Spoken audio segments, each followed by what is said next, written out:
নমস্কার বন্ধুরা, আপনারা দেখছেন বিধায়কনাথ বাপ্পা ইউটিউব চ্যানেল।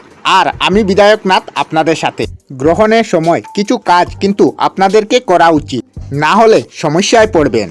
আমি এই কথাগুলো বলছি শুধু শাস্ত্র মতে। কিছু কিছু ক্ষেত্রে বৈজ্ঞানিক ব্যাখ্যা থাকলেও বেশ কিছু ক্ষেত্রে কিন্তু বৈজ্ঞানিক যুক্তি নেই। সেই ক্ষেত্রে বিশ্বাস করা বা না করা সম্পূর্ণ আপনাদের ব্যাপার। আমাদের কাজ শুধু আপনাদেরকে জানিয়ে দেওয়া। চন্দ্রগ্রহণের সময় প্রথমে যে কাজটি করা উচিত নয়, সেটি কিন্তু শারীরিকভাবে কোনোভাবেই স্বামী স্ত্রীর মিলন হওয়া উচিত নয়। এই চন্দ্রগ্রহণের সময়কালে শাস্ত্র মতে বলা আছে যে গ্রহণের সময় মিলনের ফলে যদি কোনো সন্তান জন্ম নেয়, তাহলে সেই সন্তানের চারিত্রিক দোষ থাকে। তাই গ্রহণের সময় স্বামী এবং স্ত্রীকে কিন্তু গ্রহণের সময় সংযম থাকতে হবে। 2 নম্বরে বলা হয়েছে যদি গর্ভবতী মহিলাদের বিশেষ সতর্কতা কিন্তু অবলম্বন করা উচিত।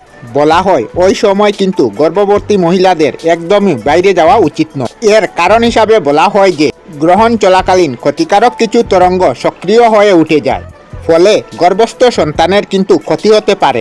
গর্ভস্থ মহিলারা কিন্তু চন্দ্রগ্রহণের সময় ছুরি, কাঁচি, দা, সুচ বা কোনো ধারালো জিনিস ধরবেন না। তা না হলে সম্ভাব্য সন্তানের ক্ষতি হতে পারে। কথিত আছে এই সময় ওই জিনিসগুলি দল টুকটাক শারীরিক খুঁত নিয়ে সন্তান জন্মাতে পারে। এই সময় গর্ভবতী মহিলাদের বাইরে বেরোতে নেই, কারণ বিভিন্ন ধরনের রেডিয়েশন ক্ষতি করতে পারে। ওই সময় কিন্তু দূষিত কণার পরিমাণ কিন্তু অনেকটা বেড়ে যায়। এছাড়াও রন্ধন প্রণালী নিয়েও গ্রহণের সময় বিশেষ সতর্ক অবলম্বন করা উচিত। বলা হয় যে গ্রহণের আগে রান্না করা খাবার গ্রহণের পরে খাওয়া উচিত নয়। এই সমস্ত কিছুকে ফেলে দেওয়া উচিত। সব থেকে ভালো হয় গ্রহণ লাগার আগে আপনি সমস্ত কিছু খেয়ে ফেলেন, অর্থাৎ গ্রহণের আগে বানানো খাবার কিন্তু গ্রহণের পরে খাওয়া উচিত নয়। মনে করা হয় যে গ্রহণের সময় যে ক্ষতিকারক কিরণগুলি আসে, সেগুলি কিন্তু খাবার উপরে পড়ে সেই খাবার কিন্তু খারাপ হয়ে যায়। সেই খারাপ খাবারগুলি যদি আপনি খান, সেই খাবারে কিন্তু নানাবিধ অসুবিধা হতে পারে।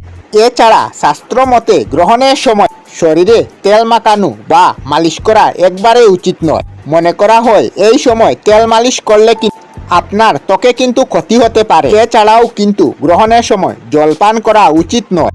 যদি আপনার নিতান্ত জলপান করতে হয়, সেই জলের মধ্যে কিন্তু অবশ্যই তুলসী পাতা দিয়ে পান করা উচিত। অনেক শাস্ত্র মতে মনে করা হয় যে তুলসী পাতা দিলে সেই জল কিন্তু পবিত্র হয়। সেই জল খেলে কিন্তু সমস্যা হয় না, কিন্তু আপনি যতটা অ্যাভয়েড করে চলতে পারবেন যে কোনো খাবার থেকে ততটাই ভালো। আর গ্রহণের সময় কোনো খাবার খাওয়া উচিত নয়। আর গ্রহণের সময়কালে স্নান করাও উচিত নয়। এছাড়াও গ্রহণের সময়কালে পূজা পাঠ করাও উচিত নয়। অবশ্যই চন্দ্রগ্রহণের সময় চন্দ্রের দিকে খালি চোখে তাকানো উচিত নয়, কারণ সেই সময় যাদের ক্ষতিকারক রশ্মি আছে, সেই রশ্মিগুলি যদি ডিরেক্ট চোখের মধ্যে পড়ে, সেই ক্ষেত্রে চোখের মধ্যে কিন্তু নানাবিধ সমস্যা হতে পারে। আপনারা কিন্তু একটি এক্সপ্রেপ্লেট নিয়ে দেখতে পারেন। কিন্তু বন্ধুরা, সূর্যগ্রহণের সময়ও এইসব জিনিসগুলি মানতে হবে। কিন্তু সূর্যগ্রহণ একেবারেই দেখা যাবে না।